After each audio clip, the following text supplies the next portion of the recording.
La la la la la la la. La la la la la la la. La la la la la la la. Yet another SMOKECAST. Guys, I'm sorry about the title of my last video being, well, it wasn't in the actual written down title, but in my introduction I called it a Hobo SMOKECAST. Because that's how the series began, this particular series. But of course, I'm not a hobo anymore, or at least for the moment. But I'm still the same guy. I'm still that same whimsical, playful thinker, that trickster who has come to spice up your day, spice up your life, if you will. If you'll take it that far. If you will take my glistening goblet of wisdom and drink from its eternal spring of youth.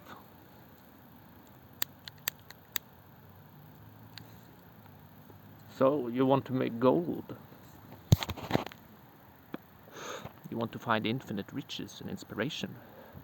Well, then, young traveler, young weary traveler, thirsting for knowledge, you must ask yourself one thing.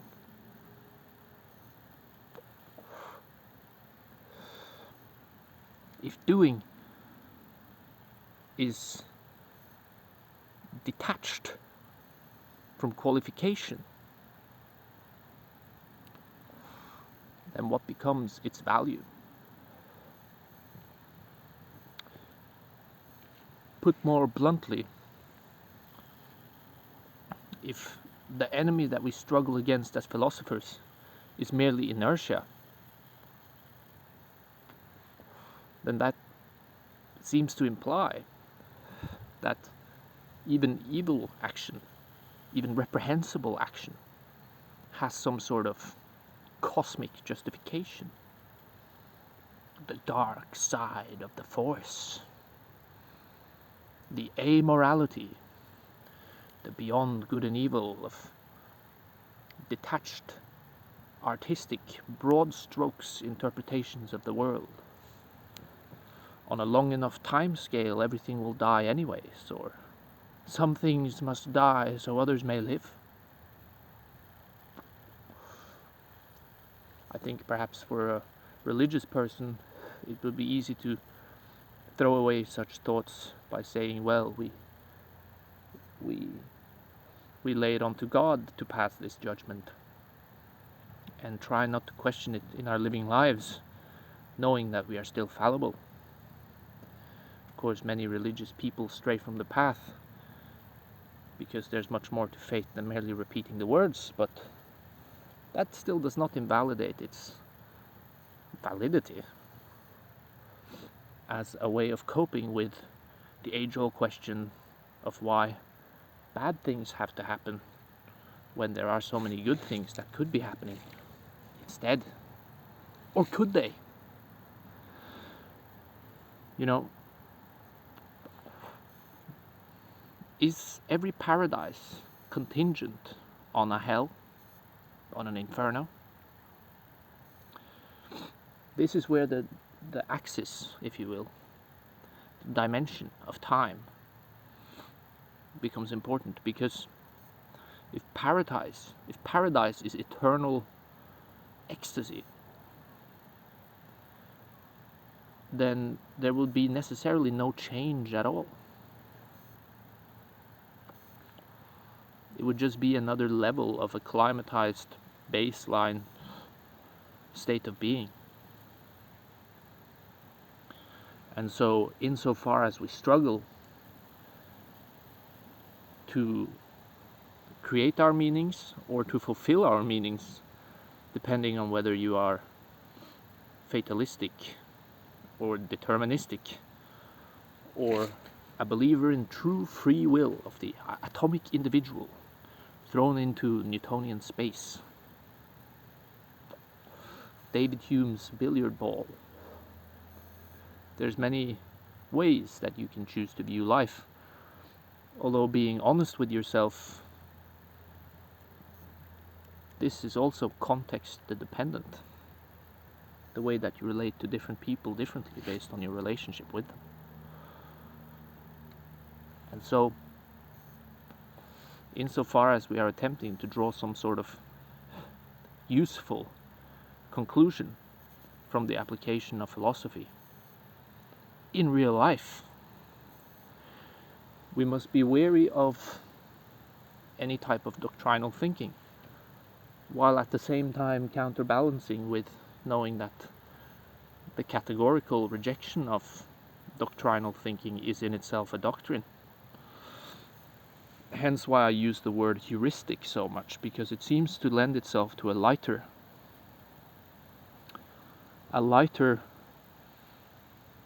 view, like it's a different pair of glasses. You have one pair of glasses when you're skiing in the Alps. You have one pair of glasses when you're diving at the Great Barrier Reef. You have one pair of glasses when you're reading, one pair of glasses when you're out walking your dog, etc., etc. Or like shoes, where the rubber meets the road, so to speak. You have a different spanner for a different nut. Go on and on with these allegories or metaphors for what you do with your brain when you adapt to your conditions and solve problems. Yes, problems of varying degrees of necessity based on physical and psychological factors.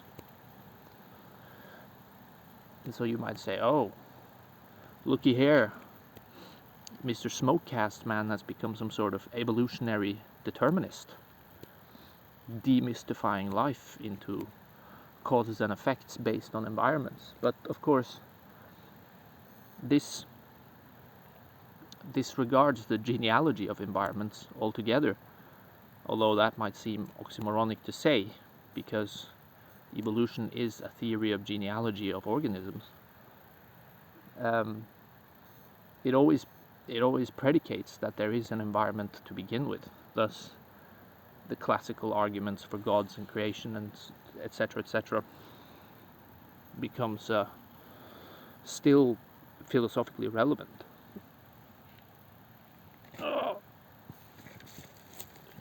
To anyone who conducts science. Scientism is merely postponing that question of the fifth element of the weight of perception, which we talked about in the last episode. And, building fusion reactors is all well and good, but, the atomic reactor, the fission reactor, has its counterbalance in the atomic bomb, right? Just like a star has its counterbalance in a black hole. And who knows what's inside of a black hole? It might be worse than hell. If you think about it, if the forces of light are always stronger in the earthly realm than inside of a black hole, the only place where light is truly vanquished must be something so awful that it cannot even be imagined by anything living or dead. Think about that. If you wanna string theorize that. The gravity of causality altogether. But that's a little bit too much of an apple to chew over, I think. Anyways, genealogy is pertinent to this episode, which I think will be some sort of segue into what Torbjörnism wants to be remembered as when it comes to moral philosophy. And of course, I was talking about this amorality of the urge to creation and the genealogy of morals, beyond good and evil, Friedrich Nietzsche, the contestation of different philosophical, theological, spiritual worldviews. There's a lady over there with a dog. Within the zeitgeist, the people spirit, the folk soul, whatever you want to call it. of how we choose to deal with issues of crime and punishment, what seems right and what seems wrong, who are the good guys and who are the bad guys, for instance.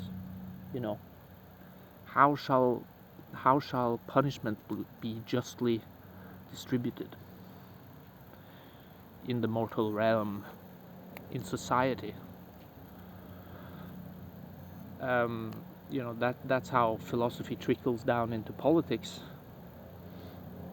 and science, hand in hand, because we have to create a society fusion in order to have fusion energy. But if fusion energy is designed to create heaven on earth forever, then do we not lose the meaning within which we find worth in ourselves, as we are eternally dragged towards the horizon of death, which is the source of every being's anguish, which necessarily must be experienced at some point in life. And so this creates an interesting paradox in trying to get all the way to the top of the ladder of knowledge, because once you reach beyond good and evil, you can come to such conclusions that it was better that something did not live, or, you know, better us than them. Some must die so others may live, which may or may not be true conclusions. The causality chains within what becomes adopted as truisms and not are often very murky and based on perspectives and how they come to triumph within this battle of the human spirit, of the people's soul. And you know, coincidence always lurks. The tricks of fate. How can a benevolent God allow there to be extreme suffering in the world, and then a hell as well? Surely he must not be benevolent, thus he must be fallible. But the monster brain says, well, there is nothing but power. So he can choose to be benevolent or non-malevolent, for he is so up there. But then, if we should strive as a humanity towards achieving that level, wouldn't it just turn us all into psychopaths? You know, the viewer might be saying, I thought Torbjornism was about having fun. You know, I thought it was about spreading a little bit of anarchy in the algorithm so that people can, you know, boogie down and get over hump day and get back to the weekend and, you know, remember to hold around each other in their precious moments. You know, feel good type of stuff. Or go for that jog you've been postponing, you know. And that's what I want my shit to be remembered as. But I realize that you can't really rationally explain any of that. You know, it'd be like trying to rationalize love, which perhaps may be another video. I don't know. Should one try to even do that? You know, should you try to argue with your wife when her blood sugar is low? Maybe only you can find that out. But it's this individuality that you will never escape in your life. Your ego is you, and you have it insofar as you are alive. Of course, I'm not trying to disregard that there can be profound experiences that have been described as ego death, and so on and so forth. And that, you know, meditation and being more considerate of other beings is can be helpful to people. I'm not trying to diss people if they want to be Buddhists or New Age or something. And it's not my job to bang the drum for any particular religion. because I'm a philosopher by vocation. And but we have egos, and our egos are shaped by our struggles. And our struggles is what gives us meaning in ourselves. And that's what gives us the ability to love ourselves. And perhaps thus, as RuPaul would say, love others.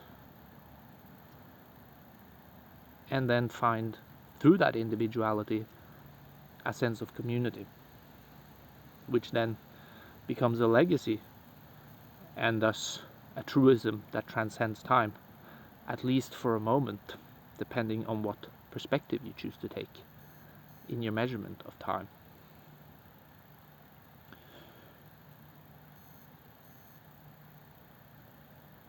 What was I saying now? And so, utopia, Leviathan, the enlightened dictator, all of these endpoints, these tent pegs, where you can pitch your heuristic, they are in fact unattainable.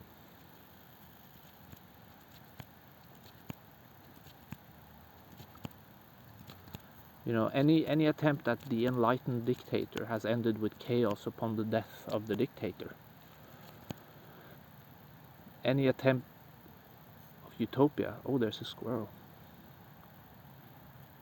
I'm catching a squirrel. Shout outs to my Eastern European and Eurasian fans. Maybe try to say no to a vodka shot every once in a while. Or maybe not. You want opium, or opium for the masses? You know, there's always a flip side to everything. That's why I do not profess anything here. Although, you know, I think, you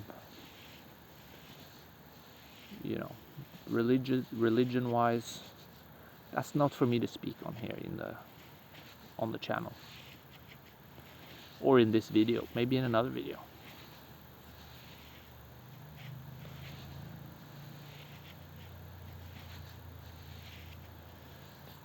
But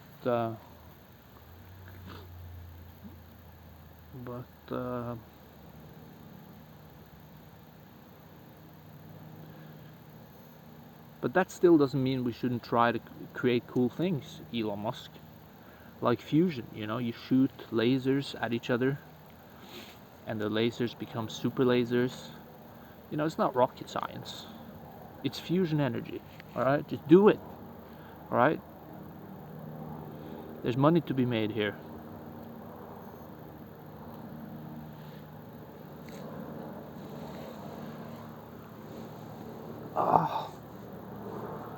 Or don't, you know, maybe you create a black hole.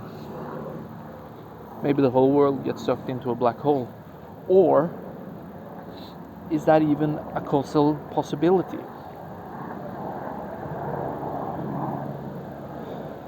If the sun is two helium particles colliding so hard that it creates a chemical reaction that produces super much energy, then an unstoppable force, such as the divine manifestation of the universe, entering an all-consuming entity, is the world. It's the bridge of tension created from collision, the final dimension. Because if time is motion and being is time, then, you know, total mass retain.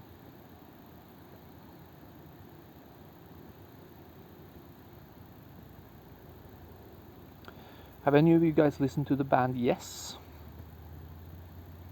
You should listen to that band when you finish watching this video. And also leave a comment about what you think about my videos. And also,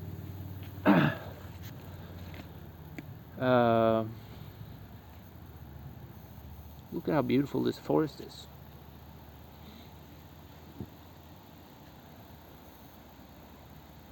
Did you hear what that bird just said?